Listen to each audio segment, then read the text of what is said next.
Welcome to ICSE Class 8 Physics tutorial. The topic is spherical mirror, and today we are going to talk about the convenient rays for the construction of ray diagrams, or you can say rules for the formation of images by a spherical mirror. Before we start, let me share a quote by Thomas Edison. He says, "There is no substitute for the hard work." और आइए आपको एक शायर की दो line सुनाता हूं। शायर कहता है, शोहरतें औरों ने पाई, शोहरतें औरों ने पाई, नाम औरों को मिला। शोहरतें औरों ने पाई, नाम औरों को मिला। काम तो हमने किया, इनाम औरों को मिला। काम तो हमने किया, इनाम औरों को मिला। Thank you.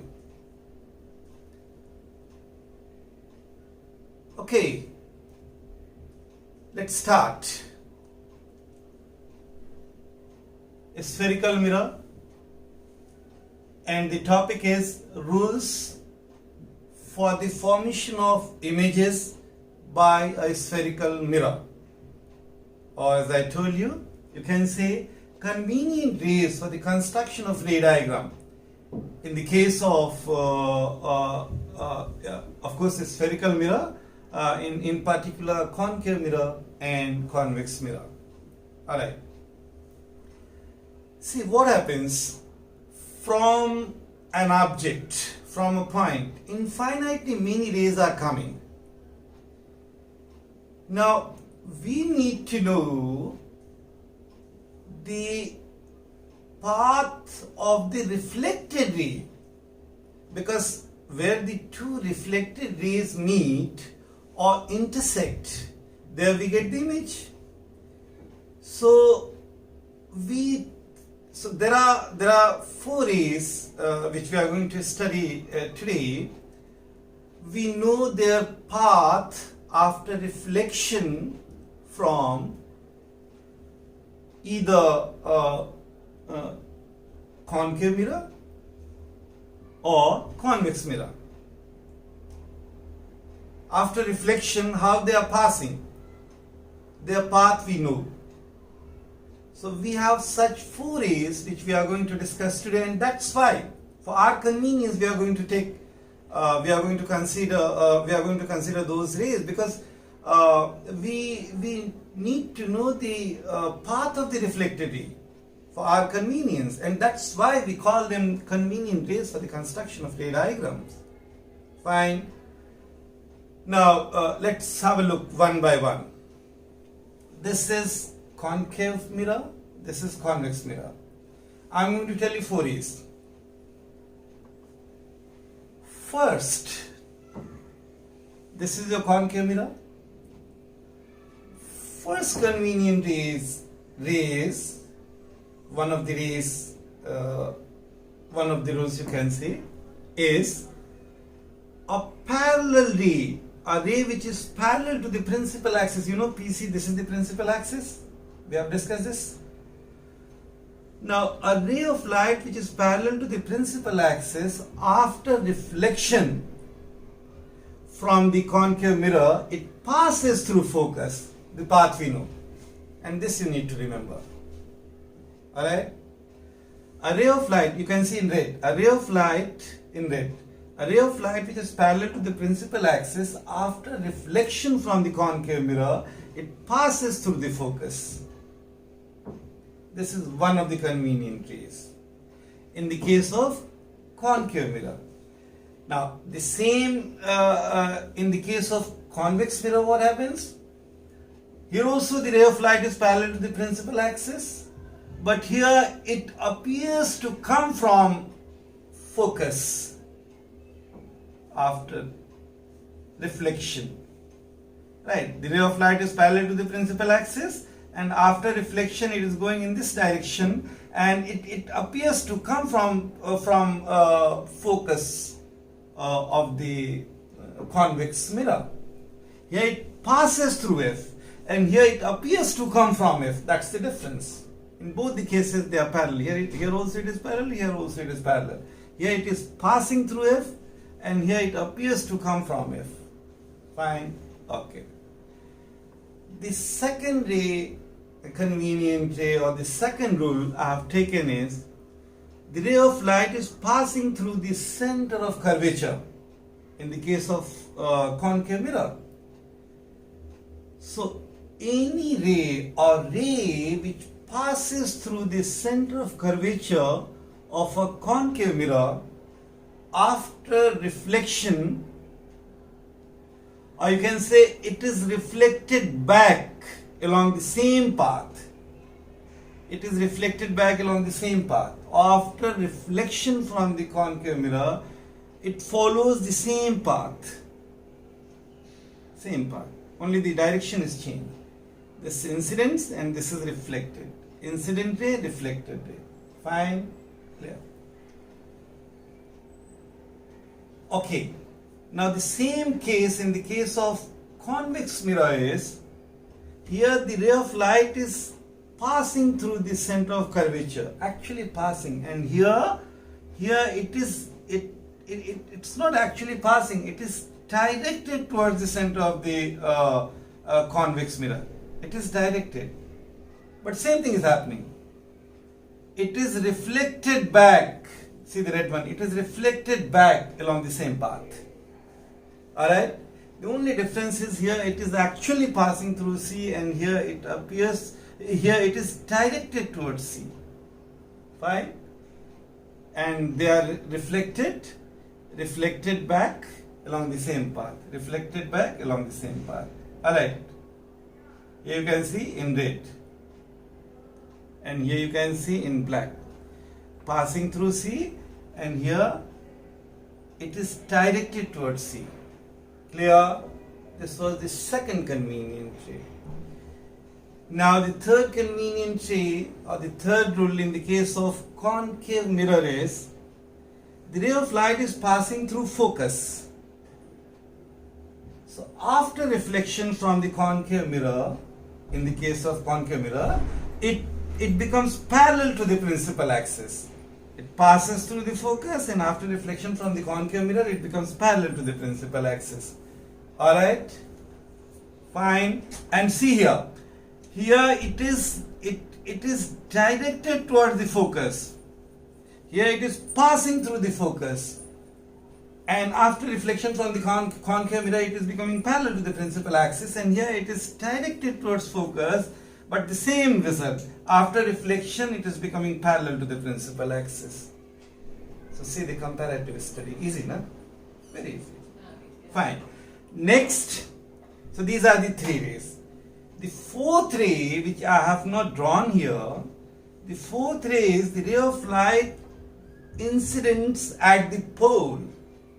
Alright, so I am showing you the ray of light. Suppose in the case of concave mirror, this is the fourth convenient ray, or the fourth rule.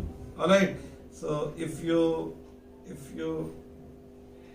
concave mirror is like this, if your concave mirror is like this, and this is your pole,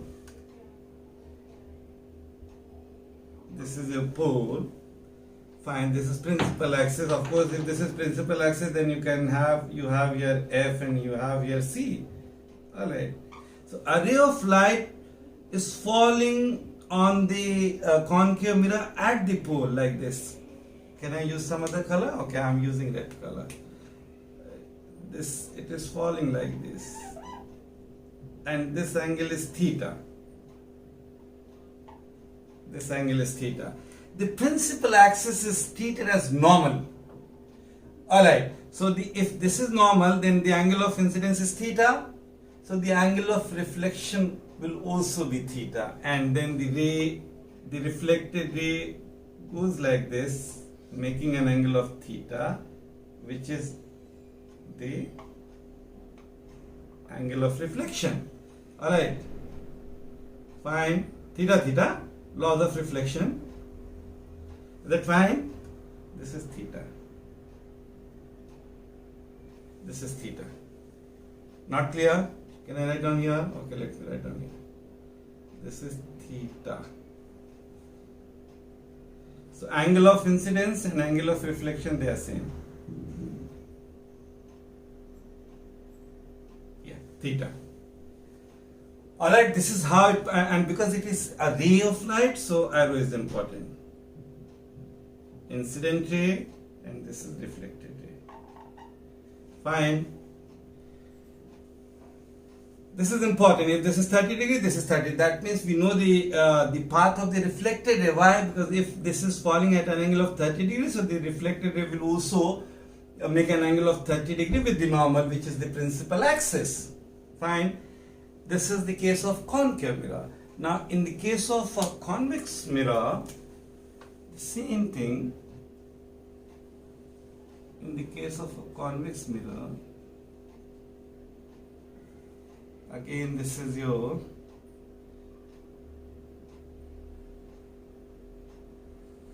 let me show you like this. The ray of light is falling like this. Let me use some other color.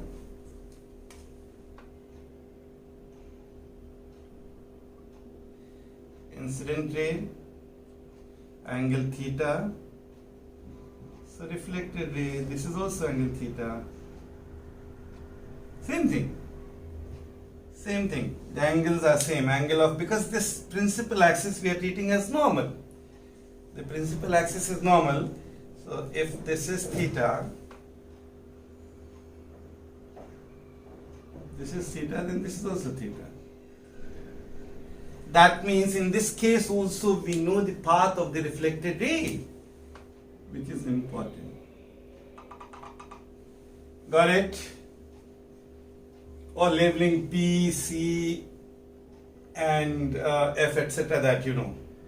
Only here I just want to tell you, if the ray of light falls at the incidence at the pole of the concave mirror, it goes like this. If this angle is theta, this is theta, so we know the path of the reflected ray. And here also, if this is theta, then this is theta, that means we know the path of the reflected ray, because this is normal. So this is incident ray, this angle will be angle of incidence, so angle of incidence should be equal to the angle of reflection, laws of reflection. So if this is 40, this is 40, if this is 60, this is 60, so that means we know the path of the reflected ray. Is that fine? Now what we will do, when we study the construction of ray diagram, actually when we take two rays, we take one object for the mirror, whichever mirror, whether concave or convex, then we take minimum two rays, incident rays, and after reflection where they meet, where they intersect, at that point we get the image of the object. Alright. So out of these four rays, which we are calling rules for the formation of images by a spherical mirror, in particular a concave mirror or a convex mirror, or we may call convenient rays for the construction of ray diagram. I think this name is better. Convenient, because for our convenience we are doing all these things.